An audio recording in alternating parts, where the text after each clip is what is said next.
I'm going to get in and sculpt the exposed parts of this model. So what that means is the lower leg and then the toes. So I'm going to do a little bit of work there so that this thing will work as a completed image. So I'm going to turn solo on, and I'm going to turn that floor off. Perspective I'll keep on.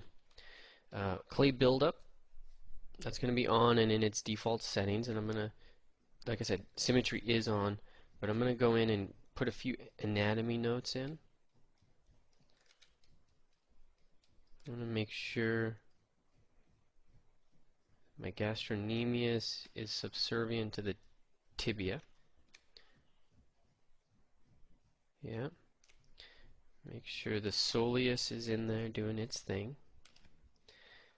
Coming down to the Achilles heel, we're getting a bit of the heel in here. Getting the fibula in the back portion. That's a little bit too far forward. Okay. And I'm going to carve in a bit here, and I'm going to also carve in a bit on the inside. That often gets missed. Depth is one of the things that we really miss in 3D sculpting. We often don't give things the offsets that they need to really look dynamic.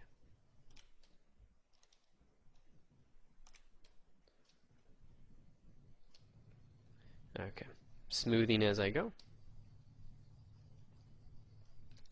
Could do this at a lower subdivision level. Actually, that would be a better thing. So I'm going to switch over to the standard brush and use that smoothing approach. Build up slowly.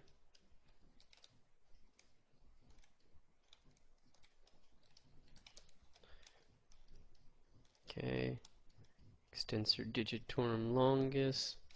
Let's get the metatarsus. And perhaps we only need to see the feet.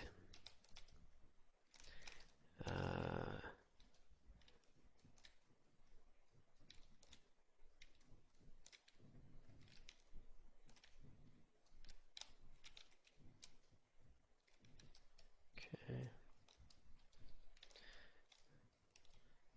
Pulling in a line, I'm trying to define the head of that tibia. Yep. About like that. Tibial tuberosity down a little bit. There we go. Carve in, there we go. Head of the fibula. Okay, tibialis. Cutting across, I'm pressing Alt. The tendon, of course, coming down. Oops. That's what I get with perspective on. Everything gets a little out of whack. Okay.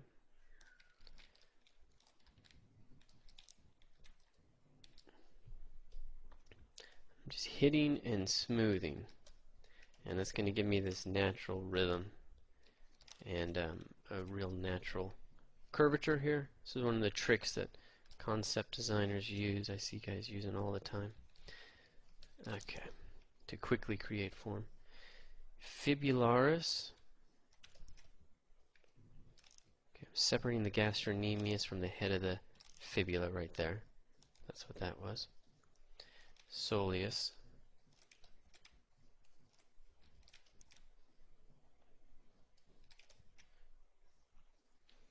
Fibularis. Longus. Brevis. I'm going to put the brevis in the back a little bit.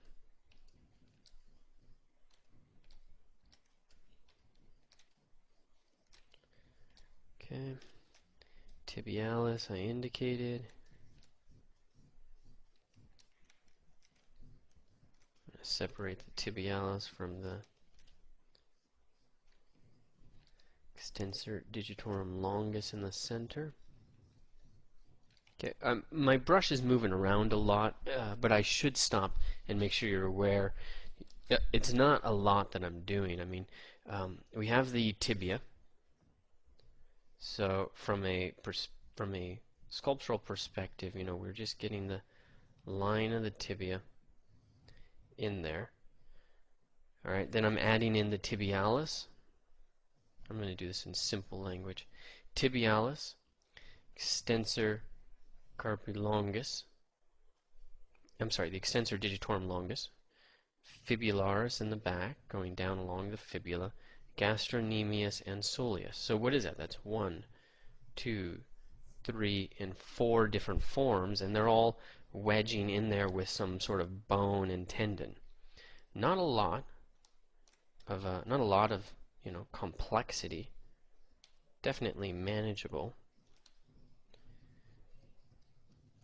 But if you treat it too simply, then well, it looks simple. Okay, there we go. A little happier.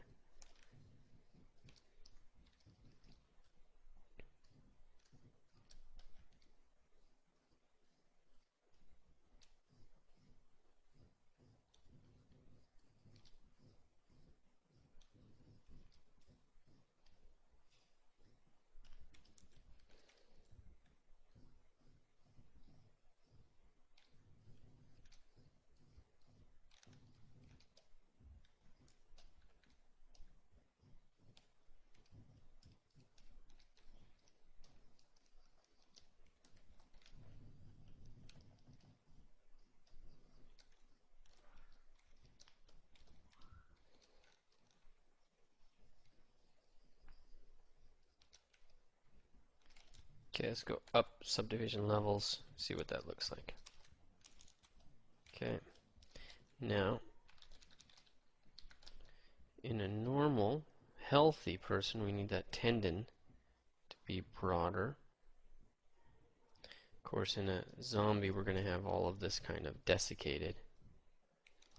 So I'm going to simplify that a little.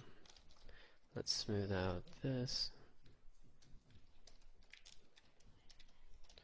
Okay.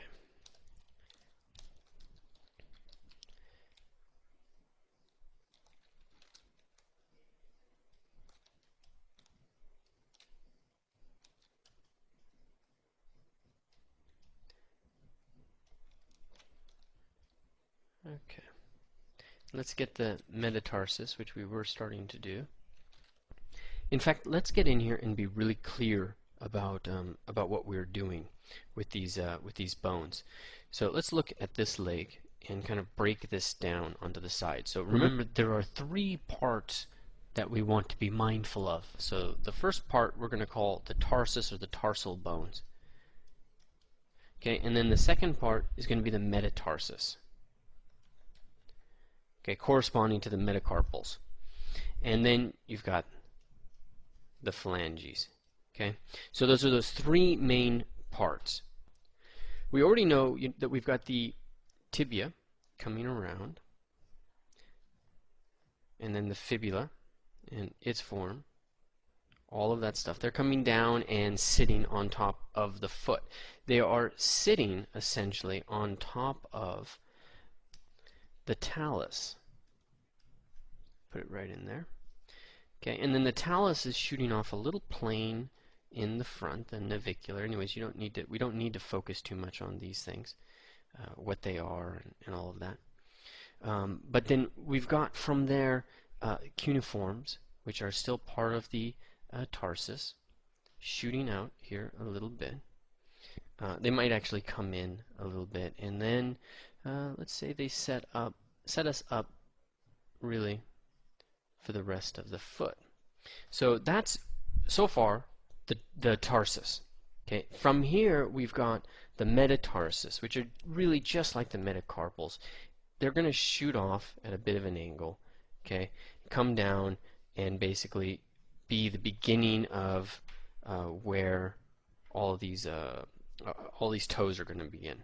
I'm losing my language as I'm trying to diagram this stuff. So we've got the metatarsus pulling out from the tarsus. You've got to figure them out, how they're going to kind of function. We've got a little thing I'm going to fix here because we want the tarsus to move in, and then the metatarsus, it has this one shape that comes out. Okay, and let's make sure we've got that delineated. Okay, so all three of them are coming, well, not all three of them. 1, 2. So we've got 3 coming from this main grouping. We've got the 4th coming from this smaller side, and then we've got the pinky one, which is largely its own beast off to the side there. And then of course the phalanges, and the textbooks don't always explain how crazy these toes get and how curved in they get. So you have to pay attention to sculptures, and you really want to look at Greek statues to see how we're going to be pulling this off. Okay, so something along those lines. The phalanges, the metatarsus, the tarsus. These are going to be the directions that we are looking at and thinking about. So let's get ourselves in and make this, start to happen. So the tarsus, I'm going to move this inwards.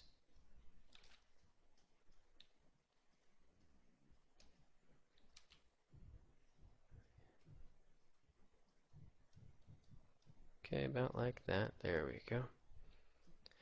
And then that sets us up for our offset with the pinky toe.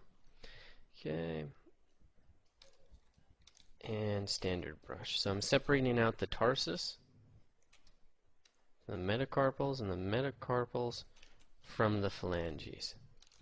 Just want to be clear about what's what, and then that way I can come in. Let's say that's the talus, the neck of the talus. Okay, and then we get the cuneiform. Just talking through my language here real quick, making sure I'm aware of it. We're breaking that into 3 to match the carpals. So 1, 2, 3. Okay, and then this is going to plateau. This is what they call the cuboid. The cuboid blends for both the 4th and the 5th digit. Okay, gives us a nice offset. That's why I just wanted to make sure I had that offset in place. Alright, I can smooth it out a little.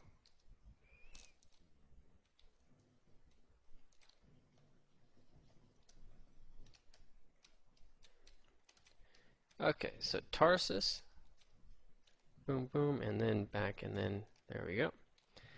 And now metatarsus.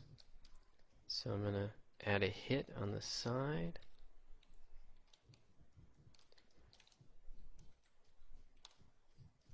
Let's divide. Okay, I just want to separate these guys and create a little bit more of a dynamic quality in there. Get that fat pad in. Alright, so I'll live with that.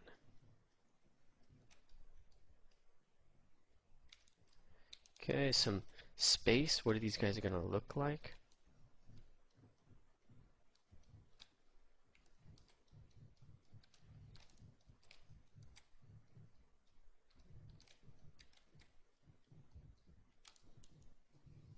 Okay. Just making sure they've got a little head at the top, and that head's carving in. There we go. Alright. Now the phalanges, mirror that. Okay, and this phalange moves out and in.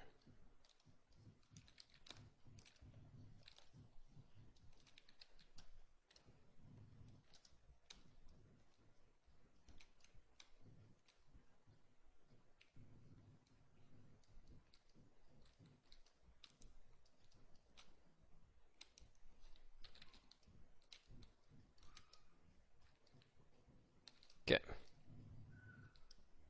I'm not going to do the bottom. And this the digit?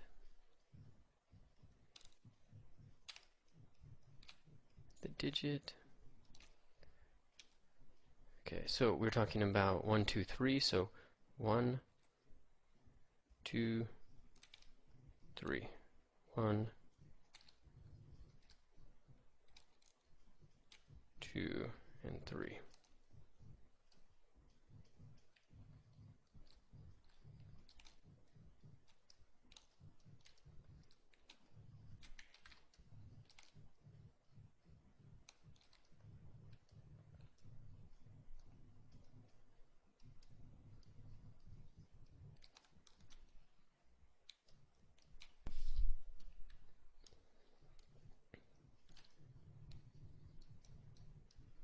Okay. Smoothing out these connectors.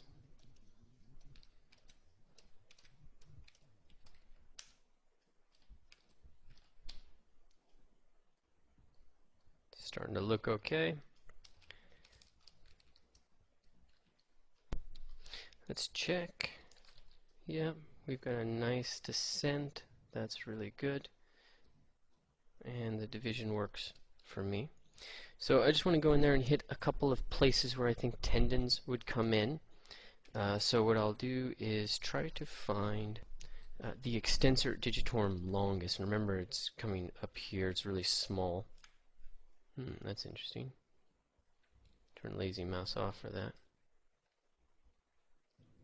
There we go. So up here, but then the tendons are coming down and spreading out to the different digits. So I'd say we're going to spread out to 1, 2, 3, and 4. So let's just do that. And take it all the way down.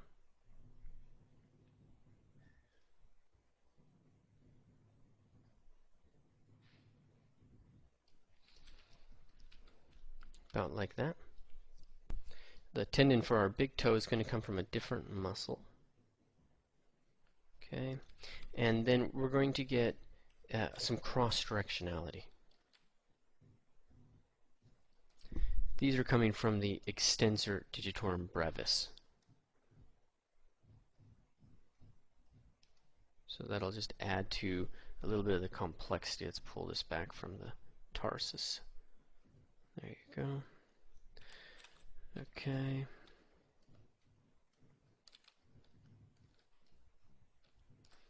And now make sure I've carved out a ledge for the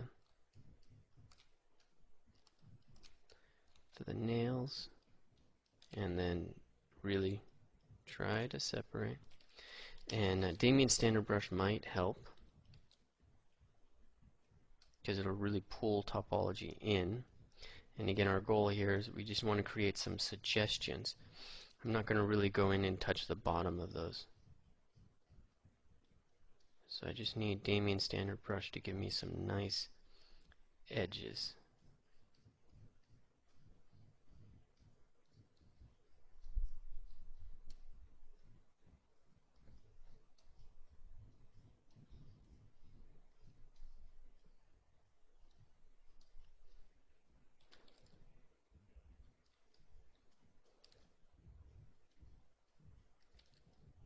Okay, trim dynamic. Oops.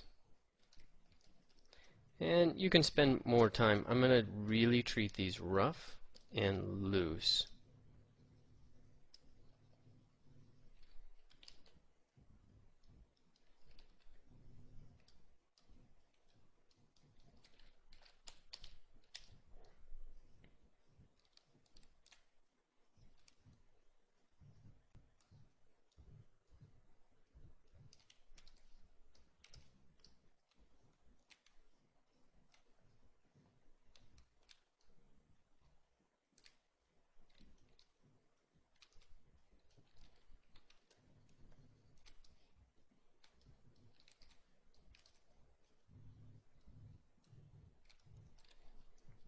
Give it a little volume, the clay brush. And I think we're in okay shape. Almost. I'm going to close up a little bit. I want to come in with a standard brush and with all of these guys visible, and I want to just do some surface, some weighting. So I'm going to flatten this along the surface.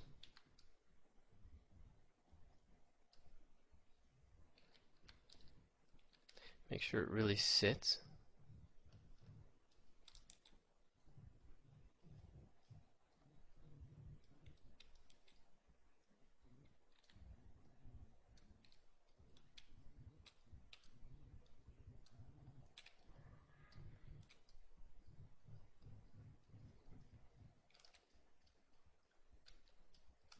Okay.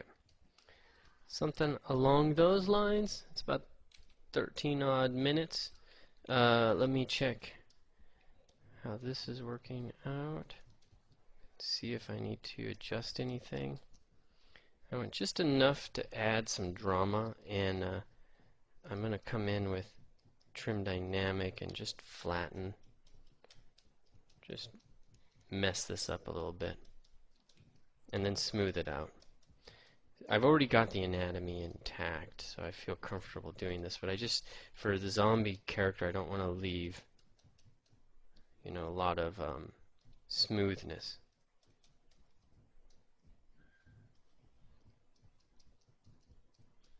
So I prefer that the highlights be really broken up. There we go. So Control Shift, click to show everything, and we have our zombie sculpt ready for us to just keep working with. Okay, there's a whole bunch of things ahead of us. One thing I want to do real quick is I'm going to go through each subtool and turn this paint icon on, just to show you that when you do that, it makes it all white. So that's something to consider. However, if what you do is you just go in and you say best preview render this by positioning it and then hitting BPR, it automatically does all of that for you just at render time. And a lot of stuff covered, but what you want to do is get yourself to this sculpting stage. Go through this. I think, you know, there's a lot of hours involved in this, but like I said, we've covered nearly the entire sculpting toolkit. You want to get yourself to this stage, and then once you've done this, there's texturing, posing, materials, environments. There's a whole bunch of stuff left to get in and explore. So I hope you enjoyed, and good luck with your sculpting.